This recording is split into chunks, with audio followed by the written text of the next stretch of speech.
My name is Leah Corbin, and the day I walked into that federal courtroom, I watched my uncle's face go white as chalk.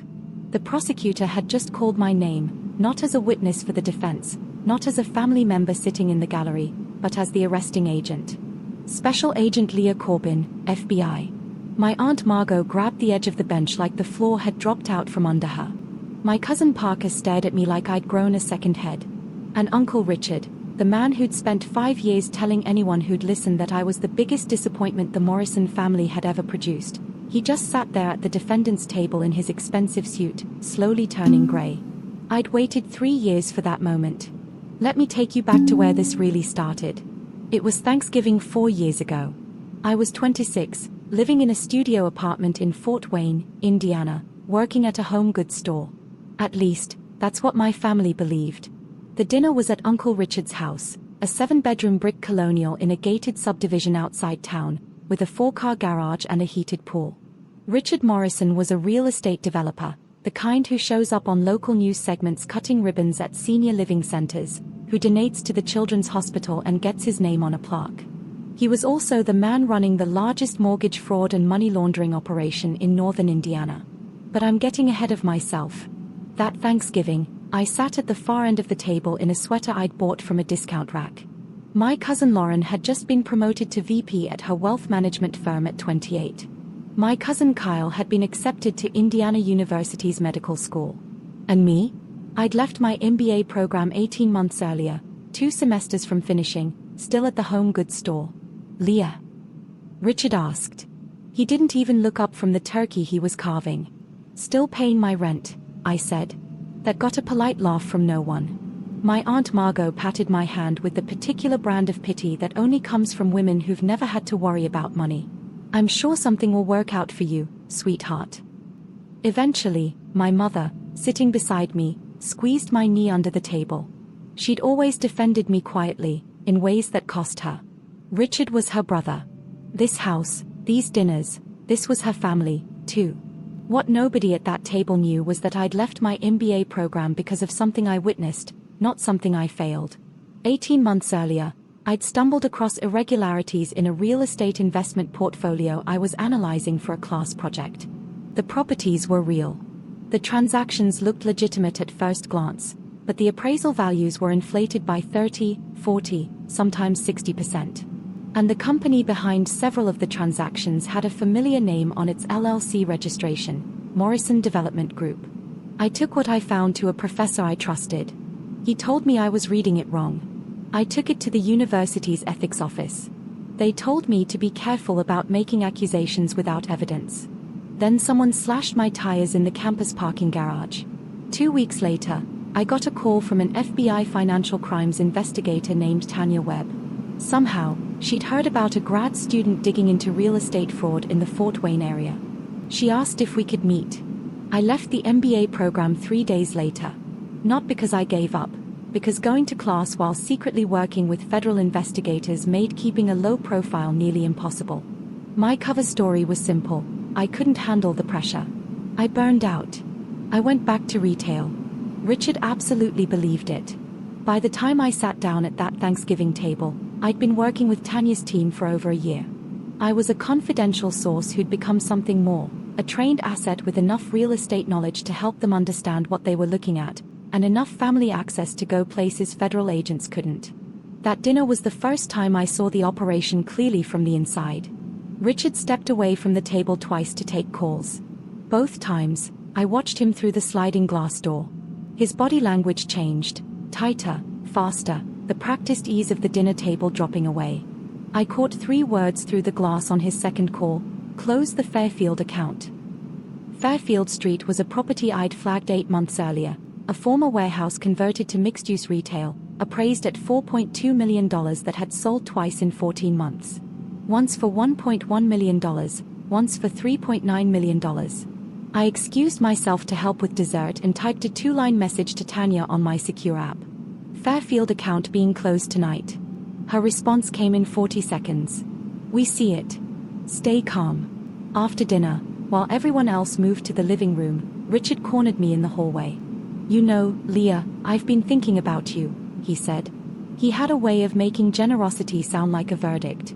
I could use someone with your analytical background. Nothing glamorous, reviewing documents, organizing files, but it's a foot in the door." He smiled. The smile of a man who believed he was offering charity to someone drowning. "I'll think about it," I said. "Don't think too long. Opportunities like this don't grow on trees." That night, I drove home and filed a 12-page contact report. "I want to tell you about my cousin Maria. She was Richard's daughter. Younger than me by 3 years. Quieter than anyone else in the family. With the kind of careful watchfulness that I recognized because I'd developed it myself. 2 weeks after Thanksgiving, she texted me out of nowhere, 'Can we get coffee? Somewhere not near the house.' We met at a diner on the south side, 7 in the morning, a Tuesday. She was already there when I arrived, both hands wrapped around a mug, not drinking it. 'I need to know something first,' she said. 'And I need you to be honest with me.' 'Okay. Are you investigating my father?' The diner felt very small. I looked at her for a long moment. Maria looked back at me with exhausted, frightened eyes, the eyes of someone who'd been carrying a weight alone for too long. 'What makes you ask that?' I said carefully. 'Because I've been watching him for 2 years, she said. 'And I have a folder on my laptop that I don't know what to do with.' What Maria showed me over the next hour changed everything. She'd been quietly documenting her father's operations since stumbling across a second set of financial records in his home office. Property valuations, wire transfers, the names of bank contacts who were approving loans on inflated appraisals. She didn't fully understand what she was looking at, but she'd photographed everything. She was 23 years old and had been sitting on evidence of federal crimes for 2 years because she was terrified of what exposing her father would cost her mother. "He's been pressuring my boyfriend to invest," she said. $120,000. "Matt doesn't know what the business actually is. I can't let him put his savings into this." "I can help," I said. "But Maria, you need to understand what this means.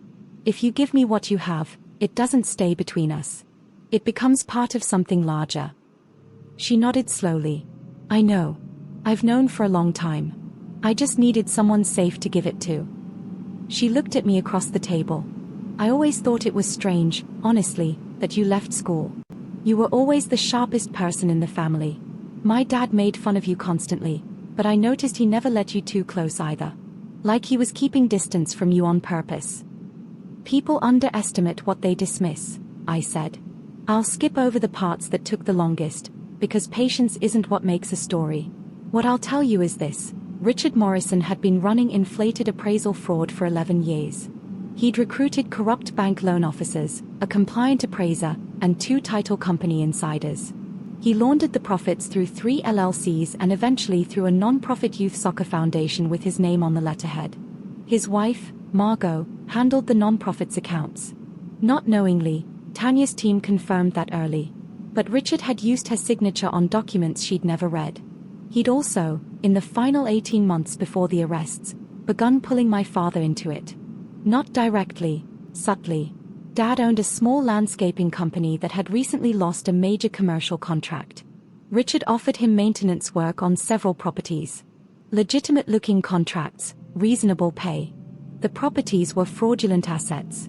My father was unknowingly laundering money through lawn care invoices.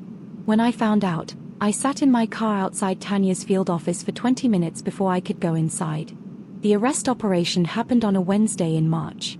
19 people across 4 counties. Richard was picked up leaving a breakfast meeting at a hotel downtown. I wasn't there for the arrest. I was already in the courtroom building getting mic'd up for what would be the first of 11 days of testimony. Richard's attorney tried the standard approaches. I was bitter. I was seeking revenge for years of family humiliation. I had manufactured evidence to settle a personal score. He used the word grudge 16 times in his opening cross-examination. I counted. What he couldn't explain away was 18 months of documented transactions, 2 cooperating witnesses inside the operation, Maria's photographs of the internal records, and a financial trail Tanya's team had reconstructed down to the wire transfer timestamps. Richard was convicted on 22 counts. Margot was given immunity in exchange for her cooperation and testimony. She didn't know what her signature had been on. She did, after the verdict, file for divorce. The Youth Soccer Foundation was dissolved. Every dollar of misappropriated funds was ordered returned.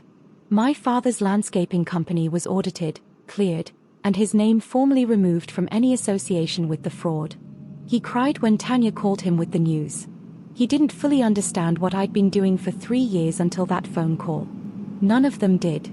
The hardest moment wasn't the testimony. It wasn't even Richard's face when the verdict was read. It was Maria. In the hallway outside the courtroom afterward. Standing very still with her arms wrapped around herself. I put my hand on her shoulder. She leaned into me and cried for a long time without making any sound. "Did we do the right thing?"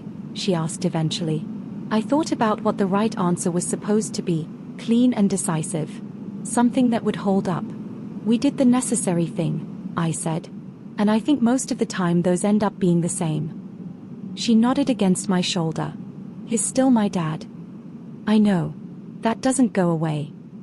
"No," I said. "It doesn't." I get asked sometimes, usually by people who followed the case, whether I regret the way it ended.